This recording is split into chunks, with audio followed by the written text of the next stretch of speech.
కాకినాడలో మాజీ ఎమ్మెల్యే ద్వారంపూడి అనుచరుడు భాగోతం వెలుగులోకి వచ్చింది. ద్వారంపూడి అండదండలతో అద్దెకు తీసుకున్న స్థలంలో అద్దె చెల్లించకుండా అక్రమ నిర్మాణం చేపట్టారు.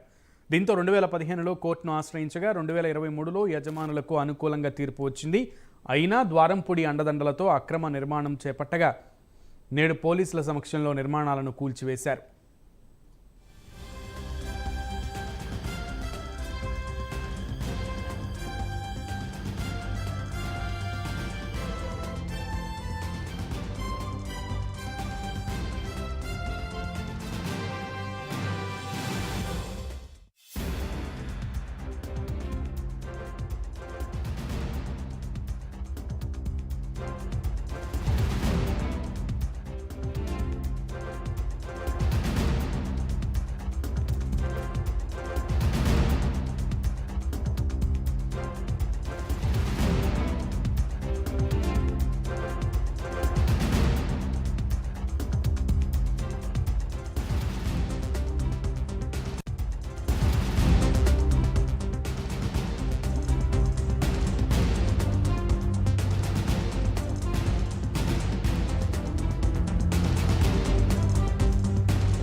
కాకినాడలో మాజీ ఎమ్మెల్యే ద్వారంపూడి అనుచరుడు భాగోతం వెలుగులోకి వచ్చింది. ద్వారంపూడి అండదండలతో అద్దెకు తీసుకున్న స్థలంలో అద్దె చెల్లించకుండా అక్రమ నిర్మాణం చేపట్టారు. దీంతో 2015లో కోర్టును ఆశ్రయించగా 2023లో యజమానులకు అనుకూలంగా తీర్పు వచ్చింది. అయినా ద్వారంపూడి అండదండలతో అక్రమ నిర్మాణం చేపట్టగా నేడు పోలీసుల సమక్షంలో నిర్మాణాలను కూల్చివేశారు. మరింత సమాచారం మా ప్రతినిధి వర్మ అందిస్తారు. వర్మ.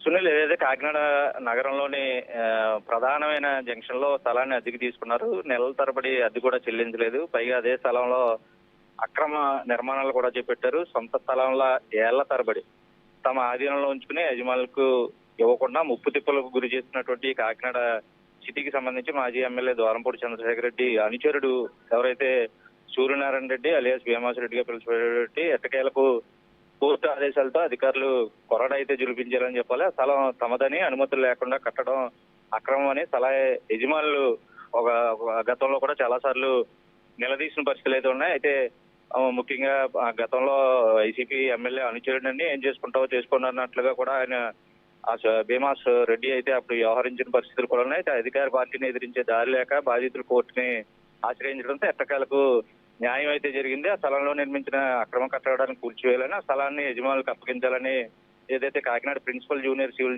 కోర్టు జడ్జి అయితే తీర్పు ఇవ్వడం జరిగింది. దానికి ఆ తీర్పు వచ్చిన వెంటనే పోలీసుల సమక్షంలో అక్రమ నిర్మాణాన్ని కూలగొట్టి స్థలాన్ని యజమానులకి అయితే నేను అప్పగించడం అయితే జరిగింది. ఏదైతే కాకినాడకు చెందినటువంటి కొప్పర్తి జయరత్న సుమాంజలికి మెయిన్ రోడ్ లోని భీమాస్ హోటల్ వెనకాల 80 గజాల స్థలం ఉంది. అయితే ఆ స్థలంలో పూర్వీకుల ద్వారా సంక్రమించినటువంటి ఆ స్థలాన్ని దాదాపు 15 ఏళ్ల క్రితం ఏదైతే తొండాపు సూర్యనారాయణ రెడ్డి అలియాస్ భీమాస్ రెడ్డిగా పిలిచేటటువంటి ఆయనకి లీజ్కి అయితే ఇవ్వడం జరిగింది. ఆయన హోటల్ నిర్వహణకు వీలుగా వంటగదితో పాటు చిన్న భవనాన్ని కూడా నిర్మించి ఇతరత్ర అవసరాలకు వినియోగించుకుంటున్న పరిస్థితులు అయితే ఉన్నాయి. అయితే కొన్నేళ్లుగా అద్దె సొమ్ము చెల్లించకపోవడంతో యజమాని నిలదీసిన పరిస్థితులు ఉన్నాయి. అడ్డగోలుగా సమాధానం చెప్పేవారు. ఒకనొక దశలో వారిని స్థలంలో కూడా అనుమతించలేని పరిస్థితుల్లో ఈలోగా వైసీపీ అధికారంలోకి రావడం, అప్పుడు ఎమ్మెల్యే ఏదైతే ద్వారంపూడి చంద్రశేఖర్ రెడ్డి అండదండలు మెండుగా ఉండడం నేపథ్యంలో సూర్యనారాయణ రెడ్డి ఈ స్థల యజమానులకి పూర్తిగా కూడా అద్దె చెల్లించలేదు. వాళ్ళని లక్ష్య పెట్టిన పరిస్థితులు కూడా లేదు. అయితే బాధితులు 2015లో కోర్టును ఆశ్రయించారు. న్యాయ పోరాటం అప్పటి నుంచి చేస్తూ ఉంటే 2023లో ఆ స్థలాన్ని స్వాధీనం చేసుకునేందుకు ఎగ్జిక్యూటివ్ పిటిషన్ అయితే కేసు వేయగా ఆయన కోర్టుకి హాజరు కాకపోవడంతో స్థల యజమానికి ఎవరైతే ఉన్నారో వాళ్ళకి అనుకూలంగా కోర్టు తీర్పు వచ్చింది.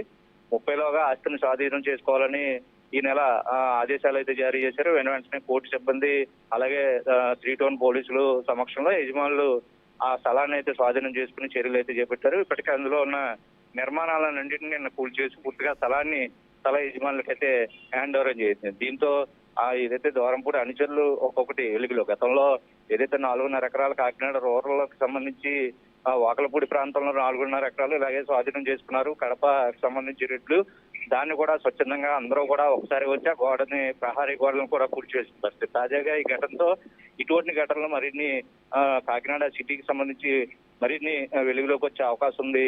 పూర్తిగా కూడా వాటిని అన్నింటినీ ఆ గతంలో బాధితులు ఎవరైనా ఉంటే వచ్చి ఫిర్యాదు చేయాలని చెప్పి కూడా పోలీసులు సూచిస్తున్న పరిస్థితులు అయితే ఉన్నాయి సునీల్. రైట్ వర్మ.